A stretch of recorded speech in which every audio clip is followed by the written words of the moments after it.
It is about 25 after 6. My name is Todd Sievert. I'm chairman of the Finance Committee. To my right is Susan Westfall, and to my left is Jeffrey Whitten. And collectively, we form the Finance Committee. We have 3 items on our agenda today. The first one is to provide a recommendation to Council regarding acceptance of the recommendation of the Tax Incentive Review Council that the Enterprise Zone Agreement be continued and that the Troytown Park TIF be continued. Consideration of emergency legislation is requested as reports are to be filed with the state. I assume in short order, which is why we would need an emergency, correct? Yes. Correct. Okay.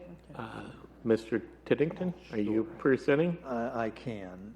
It's fairly straightforward. This is the annual review. First of all, the Troytown Park TIF has been in existence for well over 20 years and has been going very well. We are recommending that agreement continue. We also have 4 active enterprise zone agreements, 3 of which are with Conagra Foods and 1 with Clopay. All of the agreements, as well as the two businesses, are in full compliance with the conditions and the terms of the agreements, and we are recommending that those continue for another year. As you mentioned, we are asking for emergency legislation. There is a deadline, I believe, at the end of March for us to submit, and we're always at the mercy of the businesses to give us the data that we need, and they're closing their books, and so, you know, it gets late, and emergency is what we ask every year. Okay. Mr. Whitten, do you have any I do not. questions or comments? Ms. Westfall? No, no question. Anybody from council in the audience have any questions? Anyone in the community? I have no questions myself, so seeing none, how do you wish to proceed? Move forward. Move forward With to staff. emergency. So unanimous recommendation to Finance Committee to move forward with an emergency. Issue number 2 is to provide a recommendation to Council regarding declaring a surplus and authorizing the sale of vehicles no longer needed for municipal purpose. And we've done this several times as well, but We do this at least annually. The state law requires that any property that we don't need, that's declared surplus but has an estimated value exceeding $1,000, the council has to authorize the sale. We do that in an online bidding process. This time you see the chart of 9 vehicles and 2 pieces of equipment that are surplus that have exceeded their useful life, since we do try to hand down the equipment and vehicles as long as we can. So this list you have, and we would like to get it on the auction site, but we are not asking for emergency legislation. Thank you. Mr. Whitten, any questions? I don't recall it. Maybe I skipped over it. But do you know the site where the auctions will be held at? Gov Deals. Gov Deals. Okay. That's all I had. Mrs. Westfall, any questions? No question. Other council members have any questions? Anybody in the community? Seeing none, I have no questions myself either. How would you wish to proceed? I'll start with Ms. Westfall this time. Move forward. Mr. Whitten? Move forward. Unanimous recommendation from this committee that we move forward to dispose of those properties.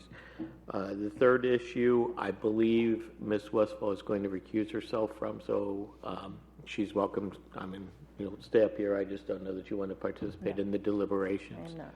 So the next issue is provide a recommendation to council regarding the recommendation of the Loan Review Committee that council accept the settlement with Jessica Nielsen in the amount of $80,000 to release her from personal liability on the 2 defaulted EDRLF loans issued to AM Scott Distillery LLC and to finalize the settlement without delay, consideration of emergency legislation is requested. That's pretty self-explanatory, but I'll turn it over to Mr. Tiddington for further And I comments. would, if you have any questions, specific questions, law director is in the audience. He is the one that negotiated the settlement. Yeah. And I know we can't talk about what happened in executive council, but that's consistent. It's, yeah, we could say that it's consistent with what was discussed, not decided. This is where you're deciding, but discussed previously. Mr. Whitten, I'll start with you this time. Any comments? Well, there could be comments, but any questions?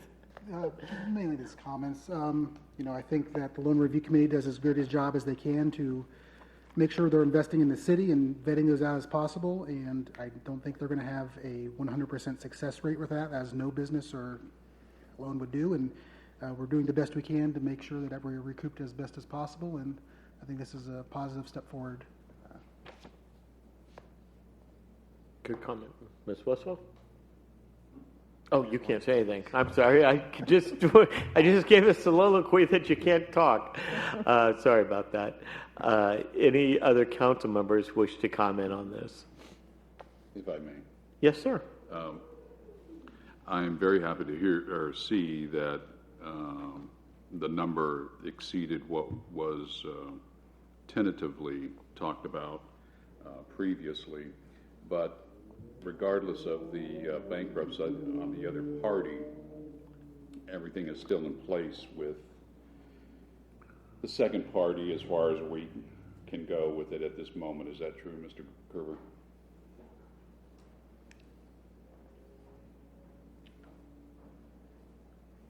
Good evening. Grant Kerber, City of Troy Law Director. The other parties to this agreement, there was one other guarantor and one, the actual party that the money was lent to. Both of those entities are in bankruptcy at this point in time. The city has submitted a proof of claim and is participating in those bankruptcy proceedings. So that's, but any sort of release with Mrs. Nielsen would not release or any otherwise diminish, other than what has already been diminished, the city's ability to collect on this.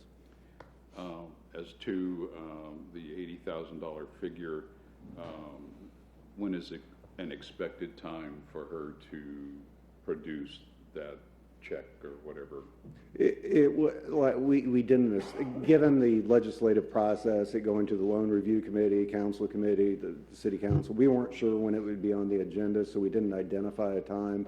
It was discussed that, between her attorney and myself that it would be in short order after the effective date of the legislation, and it would be a lump sum payment. Lump sum, okay, thank you. That's all I have. Thank you. Anybody else on council? Anybody in the audience? I would echo Mr. Whitten's comments. I do serve on the loan review committee, and there's been a number of examples of good, solid investment in the city of Troy, and unfortunately, woulda, coulda, and shoulda would apply to this one, but if we had a thriving business downtown, we wouldn't be here having this discussion. So unfortunately, as Mr. Whitten said, you've got to take chances. We also wouldn't have an improved shopping center without those sorts of things, and a number of other examples where it's been to the benefit. So it's an unfortunate set of circumstances, but I would like to thank Mr. Kerber for his efforts in, as Mr. Phillips said, securing a payment that at least makes us a little bit better off than we were yesterday. So I would agree that we should go forward with this. I concur. I agree as well. With emergency. With emergency? Yes. Yes, correct, with emergency. Okay, I think that concludes the law and, or I'm sorry, the Finance Committee reports. Used to be on Law and Ordinance, now I'm on Finance. That is.